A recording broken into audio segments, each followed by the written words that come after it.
ঘটনায় চলে যাবার আগে কয়েকটি কথা, যেটা সবসময় বলি, এই ভিডিওর লাইক বাটনে প্রেস করতে ভুলবেন না, আর এই ভিডিওর লিঙ্কটাও বেশি বেশি করে শেয়ার করে দেবার অনুরোধ করছি।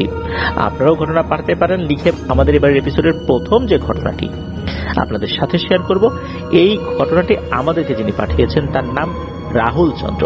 উনি বর্তমানে বরিশাল সরকারি বিএম কলেজে হিসাব বিজ্ঞান বিভাগে ৩য় বর্ষে অধ্যয়নরত রয়েছেন। ওনার এলাকা বরিশাল জেলার বাকেরগঞ্জ উপজেলার একটি গ্রামে। গ্রামের নামটি সঙ্গত কারণে বলা যাচ্ছে না, কারণ ওই গ্রামে ঘটনাটি ঘটেছিল। আর যার সাথে ঘটেছিল তার নাম হচ্ছে অভি। ছেলেটা হিন্দু ধর্মাবলম্বী ছিলেন, আর সে কাঠের কাজ করত, অর্থাৎ সে একজন কাঠ মিস্ত্রি ছিলেন। বেশ ভালো কাঠের কাজ জানত। আর গ্রামগঞ্জে যেটা হয়, বর্ষাকালে বা বৈশাখ মাসে বিলে পানি চলে আসে, তখন অনেকেই যে যেই প্রফেশনেই থাকুক না কেন, কৃষক হোক, কাঠুরিয়া হোক, রং মিস্ত্রি হোক, কাঠ মিস্ত্রি হোক, যে যেই কাজই করুক, রাতের বেলা মাছ ধরতে কিন্তু অনেকেই বেরিয়ে পড়েন। কেউ টেটা নিয়ে, কেউ কারেন্ট জাল নিয়ে, কেউ ঝাঁকি জাল নিয়ে, কেউ বা বড় দা নিয়ে। অনেকেই বিভিন্ন রকম ভাবে মাছ ধরার পদ্ধতি রপ্ত করেছেন, যার যেটা ভালো লাগে।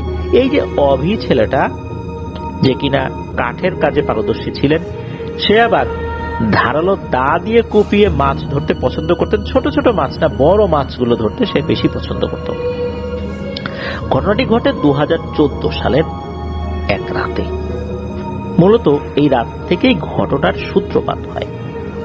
এক রাতেই যে ঘটে শেষ হয়ে গেছে বিষয়টা এরকম না। তো সময়টা তো সেই বর্ষার সিজনটাই চলছে। প্রতি রাতের মতো ওই রাতেও অভি মাছ ধরতে গিয়েছিল। রাত তখন আনুমানিক 1টা কি 1:30 বাজে। মাছ ধরা যখন শুরু করেছেন তখন আশেপাশে আরো অনেক লোকই ছিল, যে যার মতো মাছ ধরছে। কেউ টর্চ লাইট হাতে নিয়ে এসেছে, কেউ বা হারিকেন নিয়ে এসেছে। অধিকাংশ মানুষই টর্চ লাইট হাতে নিয়ে এসেছে, চার্জার টর্চ লাইট। এখন তো ড্রাই সেলের যেই টর্চ লাইট, এগুলো তো দেখা যায় না, এখন চার্জার টর্চ লাইটই বেশি। তো ওই টর্চ লাইটগুলোর আলো খুব বেশি হয়। এই যে অভি ছেলেটা, সেও এরকম একটা টর্চ লাইট নিয়েই বাইরে বেরিয়েছিল। তো মাছ ধরছে ধরছে, বড় সড়ো মাছ ওভাবে পাচ্ছিল না, কারণ দা দিয়ে কুপিয়ে ছোট ছোট মাছ আসলে ধরাটা মুশকিল হয়ে যায়, বড় মাছগুলো ধরতে সুবিধা হয়। তো এরকম মাছ খুঁজতে খুঁজতে সে তার জায়গা থেকে প্রায় 2-2.5 কিলোমিটার দূরে চলে গেছে।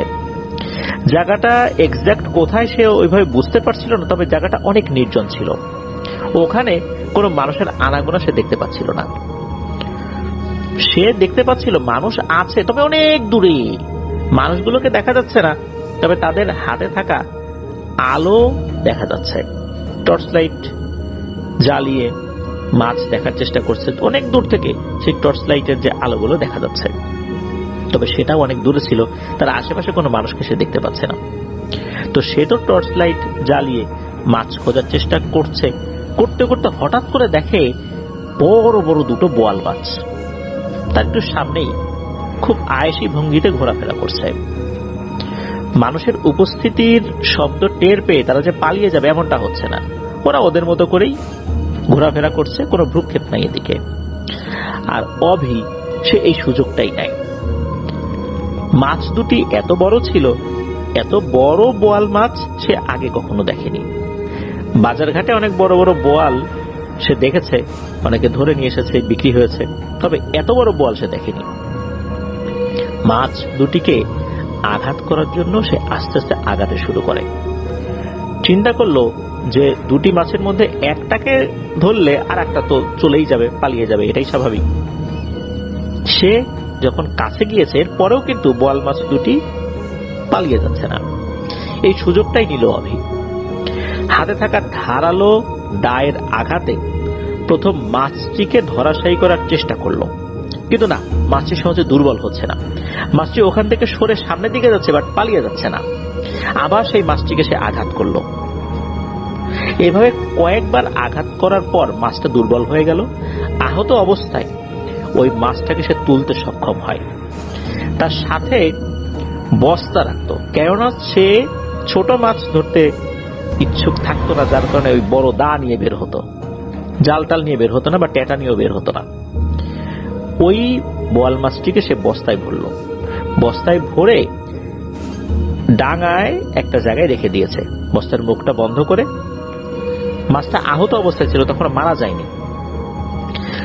তখন কি মনে করে উনি যখন আবার লাইট ধরলেন ওই পানির দিকে, দেখা গেল অন্য যে মাছটি, সেই মাছটি ওই একই জায়গায় ঘোরাফেরা করছে। উনি চিন্তা করলেন যে বেশ অবাক করা ব্যাপার তো, একটা মাছ মারার পর অন্য মাছ তো সাধারণত পালিয়ে যায়, তবে এটা কেন পালালো না? উনি চিন্তা করলেন যে আছে যেহেতু এটাকেও ধরে ফেলি। উনি আবার ওই ধারালো দা নিয়ে ওদিকে আগানো শুরু করলেন। এই মাছটাও কিন্তু পালালো না, কাছাকাছি গিয়ে ওই মাছটিকে উনি আঘাত করলেন, এটাকেও ধরাশায়ী করে ফেললেন। এটাকেও টানতে টানতে খুব একটা কষ্ট ছাড়াই উপরে তুলে আনলেন। তুলে আনার পর দেখলেন একই, এই যে বস্তাটা, এই বস্তার মধ্যে তো একটু আগেই ধরা আর একটা বড় বোয়াল মাছ ছিল, যে বস্তার মুখটা উনি বেঁধে রেখেছিলেন। বস্তাটার মুখ বাঁধা ঠিকই আছে, কিন্তু ভেতরে বোয়াল মাছটা নাই। এরকম তো হওয়ার কথা না, বোয়াল মাছটা কোথায় গেল? উনি এটা ভেবে খুব ভয় পেলেন। উনি চিন্তা করলেন যে আচ্ছা, বোয়াল মাছ ভেবে আমি দুটো জিনকে আঘাত করি নাই তো। উনি তখন ওই মাছটিকেও ওখানে রেখে দিয়ে দ্রুত বাড়ির পথে হাঁটা ধরলেন। উনি চিন্তা করলেন যে উনি বড় একটা ভুল কাজ করে ফেলেছেন। যখনই উনি বাড়ির দিকে হাঁটা শুরু করেছেন, তখন পেছন থেকে গম্ভীর কণ্ঠে তাকে ডেকে ওঠে, এই অভি দাঁড়া। উনি তো দাঁড়িয়ে গেছেন, পেছন দিকে তাকিয়েছেন। উনি দেখেন দুটো বড় অবয়ব, তবে এটার চেহারা খুব একটা বোঝা যাচ্ছে না, তবে একটা কালো অবয়বই মনে হচ্ছে, একটা তো না দুটো।